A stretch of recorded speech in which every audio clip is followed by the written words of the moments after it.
नमस्कार सभी साथियों को स्वागत करता हूं सभी का इस यूट्यूब चैनल पर जिसका नाम है स्टडी विद पीएन लोधा।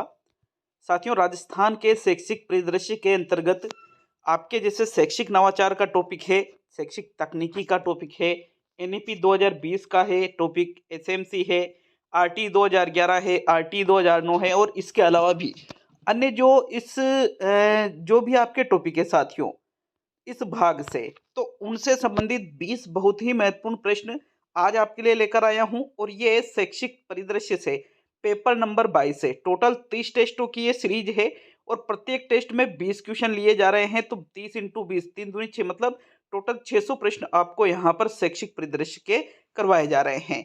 तो लगातार जारी तैयारी जो रखेगा निश्चित रूप से सफलता भी उसके हाथ लगेगी। बाकायदा तैयारी लगातार होना चाहिए। तो चलिए शुरू करेंगे आज के इस वीडियो को। प्रत्येक प्रश्न जो है 1 नंबर का है और अगर आप कोई प्रश्न गलत करते हो तो 1/3 नंबर आपके कम कर दिए जाएंगे, जैसा कि एग्जाम में आपके साथ होने वाला है। तो चलिए पहला प्रश्न देखेंगे। प्रश्न संख्या 1 है आपके, इनमें से कौन सा कथन सत्य है? क्या पूछ रहा है? इनमें से कौन सा कथन सत्य है? तो जो सत्य कथन है उसका चयन आपको प्रश्न 1 में करना है। विकल्प को देखिएगा। पहला विकल्प कह रहा है सॉफ्टवेयर इलेक्ट्रॉनिक रूप में होते हैं जिन्हें देखा या छुआ जा सकता है। दूसरा कह रहा है सॉफ्टवेयर मूर्त होते हैं। और तीसरा कह रहा है सॉफ्टवेयर के बिना हार्डवेयर का उपयोग नहीं किया जा सकता है। और चौथा है इनमें से कोई भी नहीं। तो बताओ कौन सा कथन आपको यहाँ पर सत्य लग रहा है? प्रश्न संख्या 1 का सही आंसर देख लेते हैं। देखिए आपके जो विकल्प नंबर 3 है, सॉफ्टवेयर के बिना हार्डवेयर का उपयोग नहीं किया जा सकता है, केवल यही कथन सत्य है साथियों। क्योंकि पहला दूसरा क्या कह रहा है कि सॉफ्टवेयर मूर्त होते हैं, तो सॉफ्टवेयर मूर्त नहीं होते, बल्कि सॉफ्टवेयर कैसे होते हैं? अमूर्त होते हैं। और ये इलेक्ट्रॉनिक रूप में तो होते हैं लेकिन इनको आप देख या छू नहीं सकते हो। तो इसीलिए पहला भी गलत, दूसरा भी गलत। विकल्प कौन सा सही हुआ आपके प्रश्न 1 में? तीसरा विकल्प सही हुआ। चलिए आगे बढ़ेंगे प्रश्न संख्या 2 की ओर। दूसरा प्रश्न देख लेते हैं। प्रश्न नंबर 2, कक्षा 10वीं बोर्ड परीक्षा उत्तीर्ण करने वाले विद्यार्थियों को गार्गी पुरस्कार में क्या दिया जाता है? कुल 6,000 रुपये और एक प्रमाण पत्र, कुल 5,000 रुपये और एक प्रमाण पत्र, कुल 10,000 रुपये और एक प्रमाण पत्र, और कुल 8,000 रुपये और एक प्रमाण पत्र। तो दूसरे प्रश्न का सही उत्तर बताइएगा। ये आज का देखिएगा सेकंड वीडियो है ये, ठीक है। यूट्यूब पर आज का ये सेकंड वीडियो है। फर्स्ट वीडियो जो मैंने सुबह डाल दिया था 7:30 बजे के लगभग, राजस्थान का जो भूगोल है संपूर्ण सिलेबस से गोल्डन टेस्ट सीरीज जो चलाई जा रही है उसके अंतर्गत 10वां टेस्ट मैंने सुबह डाल दिया था साथियों। और जो एप्लीकेशन है उसमें 149 वाला जो कोर्स है उसमें कला संस्कृति का गोल्डन पेपर नंबर 15 आपके डाल दिया था। अब आज आपके जो 99 रुपये वाला जो कोर्स है राजस्थान अध्ययन का कक्षा 6 से 12 तक की जो किताबें हैं उसमें पार्ट वाइज बिल्कुल जो डाले जा रहे हैं। 6ठी 7वीं 8वीं की तो किताबें हो चुकी है, 9वीं की किताब चल रही है जिसके 3 पार्ट पूरे हो चुके हैं। तो 9वीं की किताब का जो चौथा पार्ट है वो भी आपको 99 वाला जो कोर्स है उसमें उपलब्ध हो जाएगा। और 149 वाले कोर्स में आपको जो साइंस वाले हैं, जो साइंस मैथ्स वाले हैं, एसएसटी वाले और हिंदी वाले हैं, तो यहाँ पर साइंस मैथ्स एसएसटी और हिंदी, तो एसएसटी का टेस्ट आएगा एक, तो आप आज आपके एक आपके हिंदी का टेस्ट भी आएगा और एक आपके साइंस का टेस्ट भी आएगा लेवल 2 वालों के लिए, ठीक है ना। और एक टेस्ट तो खैर डाल ही दिया गया है। और जो कॉमन टॉपिक होते हैं तो भाई उनको लेवल 1 वाले भी करें। जो आपके भी टॉपिक है लेवल 2 में भी वो टॉपिक है, तो एक बार आप चेक कर लिया करो कि हमारे सिलेबस में ये टॉपिक है, तो आप भी उन टेस्टों को जरूर अटेंड किया करो। देखो दूसरे प्रश्न का सही आंसर है आपके यहाँ पर जो 10वीं बोर्ड परीक्षा उत्तीर्ण करने वाले विद्यार्थी होते हैं, छात्राएं, ठीक है ना, गार्गी पुरस्कार केवल छात्राओं को दिया जाता है साथियों।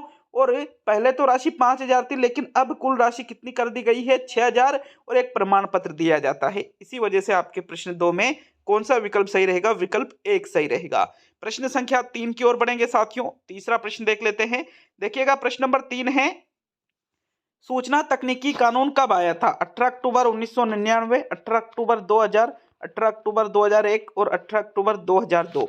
तो प्रश्न 3 का सही उत्तर बताइए, कौन सा विकल्प आपका सही है?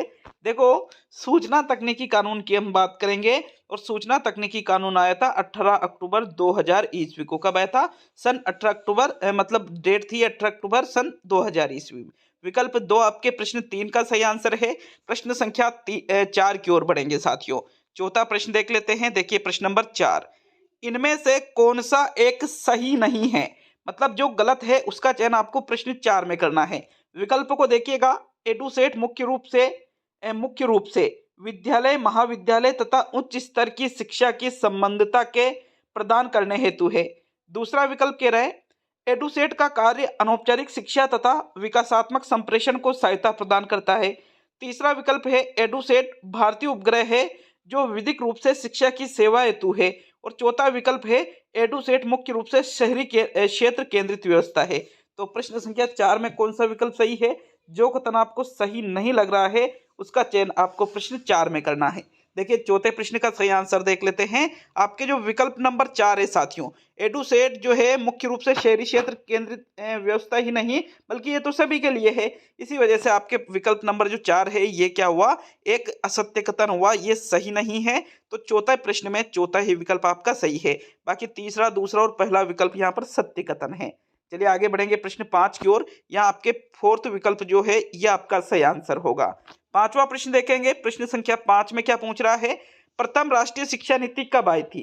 24 जुलाई 1968, 24 अगस्त 1968, 24 सितंबर 1968 और 24 अक्टूबर 1968। तो देखो अभी तक स्वतंत्र भारत में 3 राष्ट्रीय शिक्षा नीतियां आई है। एक तो 1968 में आई थी, एक 1986 में आई और एक 2020 में। अब देखिएगा साथियों, जो प्रथम है ये 1968 में तो आई थी, लेकिन कब आई थी ये आपसे प्रश्न 5 में पूछा जा रहा है। और पांचवें प्रश्न का जो सही आंसर है वो है 24 जुलाई 1968 को प्रथम राष्ट्रीय शिक्षा नीति आई थी। विकल्प नंबर जो 1 है आपके पांचवें प्रश्न का बिल्कुल सही उत्तर है। चलिए प्रश्न संख्या 6 की ओर बढ़ेंगे। छठा प्रश्न देख लेते हैं। प्रश्न नंबर 6 क्या है? निम्न में से कौन से स्तर हेतु राजस्थान राज्य पाठ्य पुस्तक बोर्ड विद्यालयी पुस्तकों के उन्नयन हेतु अनुसंधान का कार्य करती है? प्राथमिक तथा माध्यमिक स्तर, प्राथमिक तथा उच्च प्राथमिक स्तर, माध्यमिक स्तर और उच्च माध्यमिक स्तर। तो छठे प्रश्न का कौन सा विकल्प सही रहेगा? प्रश्न को अच्छी तरह से समझो। प्रश्न कह रहा है कि राजस्थान राज्य पाठ्य पुस्तक बोर्ड विद्यालय पुस्तकों के उन्नयन हेतु अनुसंधान का कार्य किस स्तर पर करती है? तो छठे प्रश्न का सही आंसर देख लेते हैं। देखिए प्रश्न संख्या 6 का सही उत्तर है आपके विकल्प नंबर 2, प्राथमिक तथा उच्च प्राथमिक स्तर के लिए राजस्थान राज्य पाठ्य पुस्तक बोर्ड की बात की जा रही है, मंडल की बात नहीं की जा रही है। विद्यालय पुस्तकों के उन्नयन हेतु अनुसंधान का कार्य करती है। विकल्प नंबर 2 ही सही रहेगा साथियों छठे प्रश्न में। प्रश्न संख्या 7 की ओर बढ़ते हैं। बिल्कुल ईमानदारी से कमेंट करना कि 20 में से माइनस मार्किंग करने के बाद आपने कितने प्रश्नों को सही किया है। और टारगेट 15 प्रश्नों को सही करने का है। देखो 7वां प्रश्न है राजस्थान शिक्षा नीति 2020 का, राजस्थान शिक्षा नीति क्या, सॉरी राष्ट्रीय शिक्षा नीति है, ये टाइपिंग मिस्टेक हुई है, ये लिखा था राष्ट्रीय शिक्षा नीति 2020 का उद्देश्य है शिक्षा बिना बोझ के, सबका साथ सबका विकास, भारत को एक वैश्विक ज्ञान महाशक्ति बनाना और सब पढ़े सब बढ़े। तो राष्ट्रीय शिक्षा नीति 2020 का क्या उद्देश्य है? देखो एनईपी 2020 की बात की जा रही है। मैं वापस कह रहा हूँ कि यह टाइपिंग मिस्टेक है, राजस्थान नहीं मैंने राष्ट्रीय लिखा था, टाइपिंग मिस्टेक हुई है। तो राष्ट्रीय शिक्षा नीति जो 2020 है इसका उद्देश्य आपसे प्रश्न नंबर 7 में पूछा जा रहा है। और साथियों राष्ट्रीय शिक्षा नीति 2020 का उद्देश्य क्या है? भारत को एक वैश्विक ज्ञान महाशक्ति बनाना। मतलब तीसरा विकल्प जो है आपके प्रश्न संख्या जो 7 है इसका बिल्कुल सही आंसर है। कौन सा विकल्प? विकल्प नंबर 3। आगे बढ़ेंगे प्रश्न संख्या 8 की ओर। 8वां प्रश्न देखेंगे। देखो आपके प्रश्न नंबर 8 को, सर्व शिक्षा अभियान के अंतर्गत किस भेद को कम करने हेतु अलग से लड़के तथा लड़कियों, अनुसूचित जाति तथा अनुसूचित जनजाति के लक्ष्य को निर्धारित करना आवश्यक है?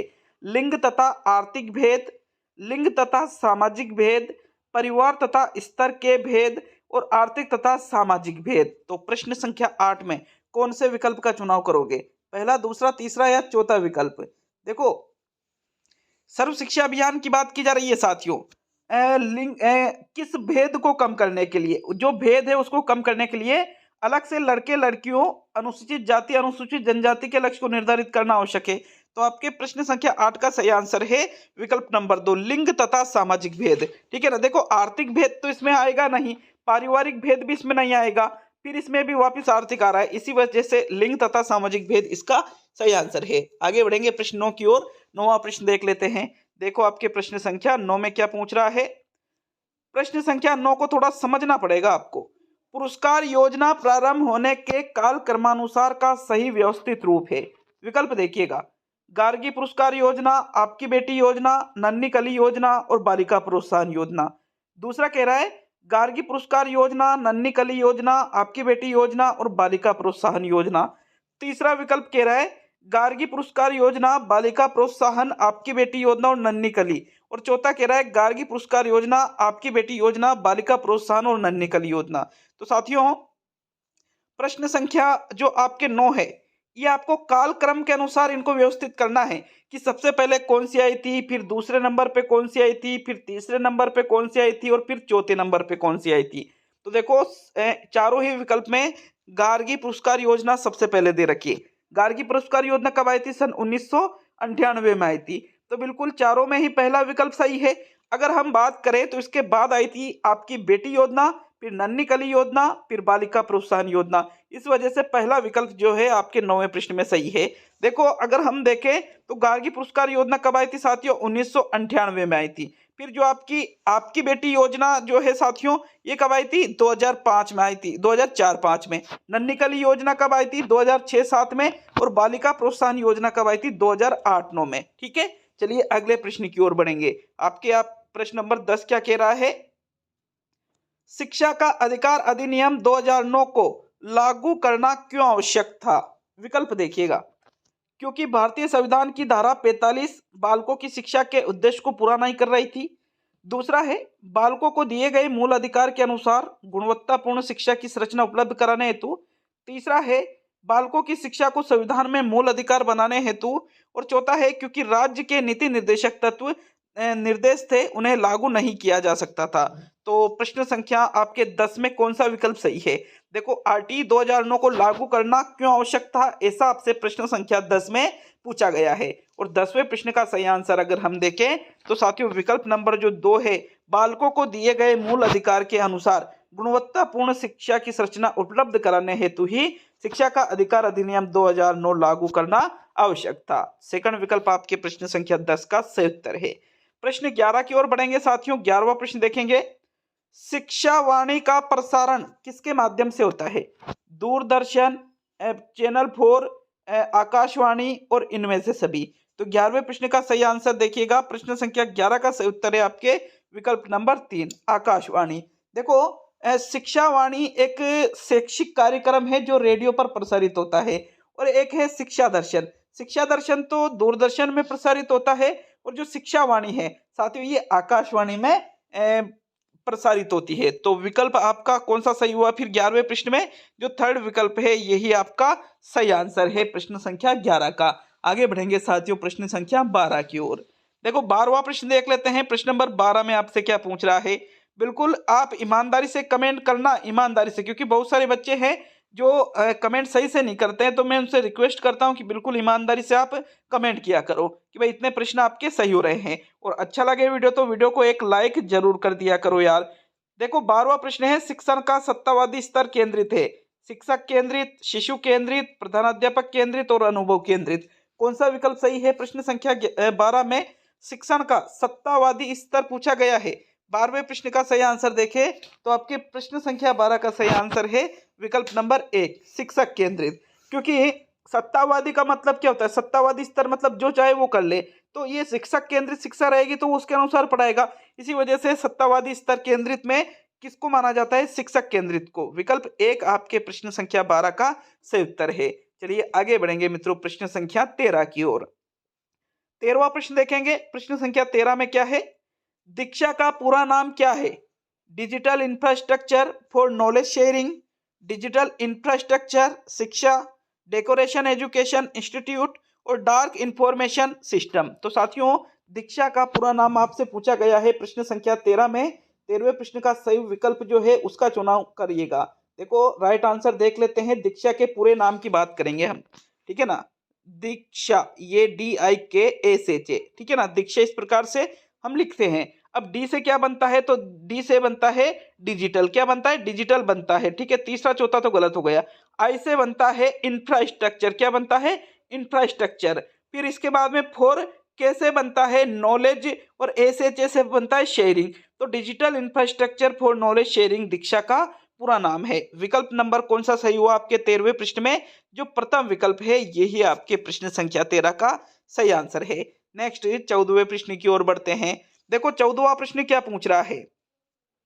SIQE का पूरा नाम क्या है? State institute of quality education, state initiative for quality education, state initiative of quality education, state improvement for quality education. तो SIQE का आपको पूरा नाम बताना है। प्रश्न संख्या 14 में कौन से विकल्प का चुनाव करोगे? SIQE की बात की जा रही है साथियों, पूरा नाम क्या है इसका? तो देखो एस से तो क्या बनता है? स्टेट बनता है, सभी में स्टेट दे रखा है, ठीक है ना। एस से क्या बनता है? स्टेट बनता है। अब आई की बात करें तो आई से इनिशिएटिव बनता है। क्या बनता है? इनिशिएटिव। तो फिर ये चौथा भी गलत हो गया और पहला भी गलत हो गया। अगर हम बात करें तो इसके बीच में, ठीक है ना, क्यू से क्वालिटी बन जाता है और ई से एजुकेशन बन जाता है। अब इसके बीच में साथियों, तो ये तो पहले ही गलत हो गया था। अब हम देखें क्वालिटी एजुकेशन, इसमें भी लिखा हुआ है state initiative for quality education या ऑफ क्वालिटी एजुकेशन। तो यहाँ ऑफ नहीं आता है, फोर आता है। State initiative for quality education SIQE का पूरा नाम है। 14वें प्रश्न में आपके दूसरा विकल्प सही रहेगा। प्रश्न संख्या 15 की ओर बढ़ते हैं। देखो 15वें प्रश्न में क्या पूछ रहा है आपसे? निपुण भारत मिशन कार्यक्रम कब प्रारंभ किया गया? 5 जुलाई 2021 को, 15 सितंबर 2021 को, 5 अगस्त 2020 को और 2 फरवरी 2022 को। तो निपुण भारत मिशन कार्यक्रम की बात की जा रही है। प्रश्न 15 में कौन से विकल्प का चुनाव करोगे? निपुण भारत मिशन कार्यक्रम। देखो प्रश्न संख्या 15 का सही आंसर है निपुण भारत मिशन कार्यक्रम जो है ये 5 जुलाई 2021 को प्रारंभ किया गया था। कब प्रारंभ किया गया था? 5 जुलाई 2021 को। विकल्प 1 जो है आपके प्रश्न संख्या 15 का सही आंसर है। प्रश्न नंबर 16 की ओर बढ़ेंगे साथियों। 16वां प्रश्न क्या पूछ रहा है? यहाँ पर प्रश्न नंबर 16 है, इनमें से कौन सा विद्यालय प्रबंधन समिति के बारे में सही नहीं है? विकल्प है आपके विद्यालय के पड़ोस में लोगों को बालकों के अधिकारों के विषय में सरल तरीके से बताना। दूसरा विकल्प आपसे कह रहा है नामांकन व उपस्थिति को सुनिश्चित करना।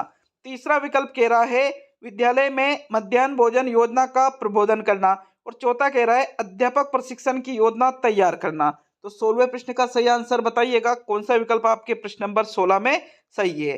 देखो 16वें प्रश्न का सही आंसर देख लेते हैं। आपके विकल्प नंबर 4 सही रहेगा। क्यों रहेगा? क्योंकि समझो बात को, विद्यालय प्रबंधन समिति की बात की जा रही है।